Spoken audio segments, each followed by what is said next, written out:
You know, they say you die twice. First when you pass away, second time is when someone speaks your name for the last time. No one remembers you. You cease to exist. This happens very rarely in the car sphere. Auto historians always want every little piece of automotive history to be in the museum. However, I believe that this car won't be stolen into the British Museum. This is the 2024 Kia Forte. Well, unless Kia buys out the museum.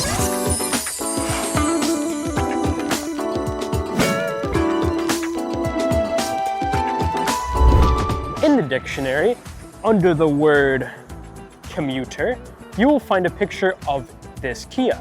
And under the word complacency, you will see a picture of a Toyota Corolla. Commuter is a noun because it could be described as someone who purchases this vehicle or someone who travels to work on a daily basis. But the thing is, I'm not really 100% sure why anyone would purchase this car. For the uninformed, this is essentially a Hyundai Elantra under the hood. And if you remember when I reviewed that vehicle, you remember I praised it for its funky look and not being boring. However, this lacks most of that, sporting more of a more basic, cheap-looking design that very much looks like an angular egg. It looks pretty similar to a 610 Elantra because it's basically that, going for a more no-nonsense design. It's simple, affordable, efficient, and somewhat reliable. But I can say that about any car similar to this, like the car it's based off of, it's also efficient, affordable, and somewhat reliable. It doesn't try to be anything that it's not, but that's the problem. It doesn't try to be anything. It's missing that exciting factor, which I think is pretty important on a car like this. This car kind of reminds me a little bit of Jello of how much it's off-putting. You know, it's improvement of what it was 6 years ago, but I still feel like I'm gonna fall asleep while looking at it. This is the third and last generation of this Kia. It's been around since 2018 and it's only gone through a facelift and a few minor tweaks to the engine. This little Kia has a 2.0 liter inline 4-cylinder Hyundai engine. And since we're talking about a more boring audience, we have to talk about the practicality. The space in the trunk is very good and the space in the rear seats is very good and the space in the front is very okay. But this is getting a little bit boring. Let's drive around aimlessly and see how it feels.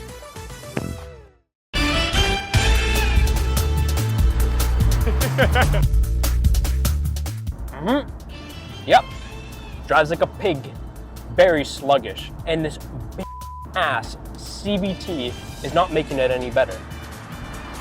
You know, when you're cruising, it feels fine. But when you're on any other main road where it has bumps and different types of terrain, it feels very bad. The steering is adequate. It's not very sharp or communicative. It's honestly, the feedback is very minimal and it doesn't really inspire much confidence in the handling. But I don't know how much you're really looking for that in this car.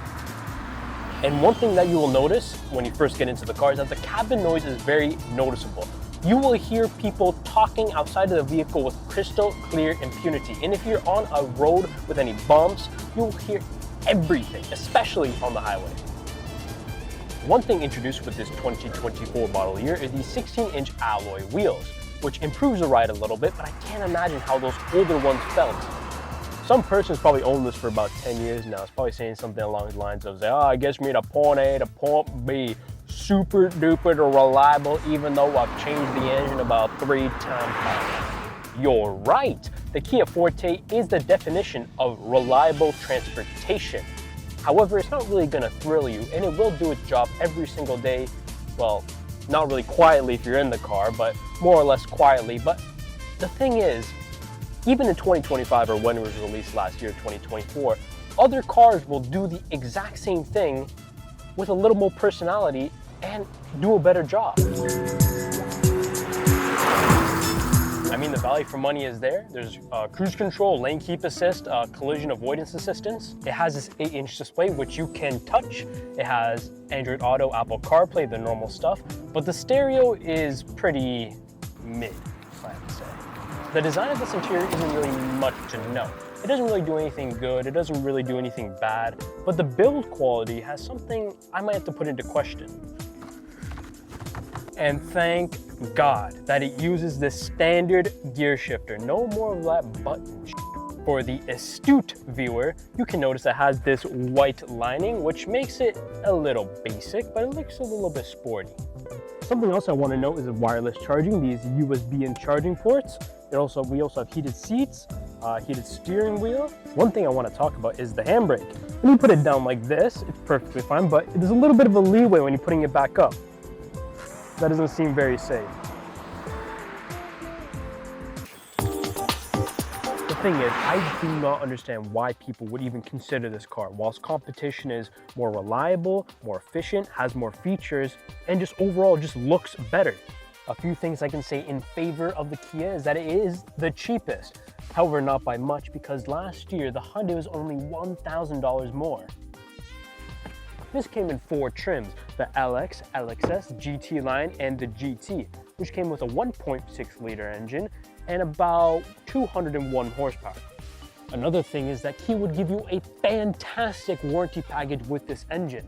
So when the engine inevitably blows up at 50,000 kilometers, they would give you a new one. The fuel eco is not too bad. You get about 8 liters per 100 kilometers in the city, 6 in the highway. The insurance won't be too bad. However, a Hyundai probably won't be so far off. I'm gonna be honest, I wouldn't really recommend this car. I would just say buy Hyundai Elantra. It's basically the same thing. However, you get more specs, better build quality, and some more features. And you probably have some respect left with you. But all I gotta say is, this isn't really my forte.